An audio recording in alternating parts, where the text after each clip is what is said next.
Hi friends, welcome to my channel. ಈ ಹಿಂದಿನ ವಿಡಿಯೋದಲ್ಲಿ ಈ ಎಲೆಗಳನ್ನು ಮಕ್ಕಳಲ್ಲಿ ಕೆಮ್ಮು ಕಾಣಿಸ್ಕೊಂಡಾಗ ನಾನು ಯಾವ ಥರ ಉಪಯೋಗಿಸ್ತೀನಿ ಅಂತ ಹೇಳ್ಕೊಟ್ಟಿದ್ದೀನಿ. ಇವತ್ತು ದೊಡ್ಡವರಿಗೆ ಯಾವ ಥರ ತಗೋಬೇಕು ಅಂತ ಹೇಳ್ಕೊಡ್ತಾ ಇದ್ದೀನಿ. ಇದನ್ನು 2 ಎಲೆ ಇದ್ದರೆ ಸಾಕು. ಚೆನ್ನಾಗಿ ವಾಶ್ ಮಾಡಿಕೊಂಡು ಇದಕ್ಕೆ ಕಲ್ಲುಪ್ಪನ್ನು ಸೇರಿಸಿ ವಿಡಿಯೋದಲ್ಲಿ ನೋಡ್ತಾ ಇದ್ದೀರಾ. 2 ಎಲೆ ಹಾಗೆ ಕಲ್ಲುಪ್ಪನ್ನು ಹಾಕ್ಕೊಂಡು ವಿಳೆದೆಲೆ ಯಾವ ಥರ ತಿಂತೀವಿ ಅಲ್ವಾ, ಆ ಥರ ನಾವು ತಿಂದು ಅದರ ರಸನ ನುಂಗಿ ಲಾಸ್ಟಲ್ಲಿ ಎಲೆಯನ್ನು ಉಗುಳಬೇಕು.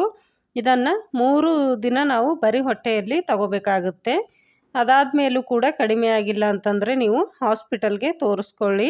ಯಾಕೆ ಅಂದರೆ 1 ವಾರದ ಮೇಲೆ ಕೆಮ್ಮೋದು ಸರಿಯಲ್ಲ. ಮತ್ತೆ ಸಿಗ್ತೀನಿ ಮುಂದಿನ ವಿಡಿಯೋದಲ್ಲಿ.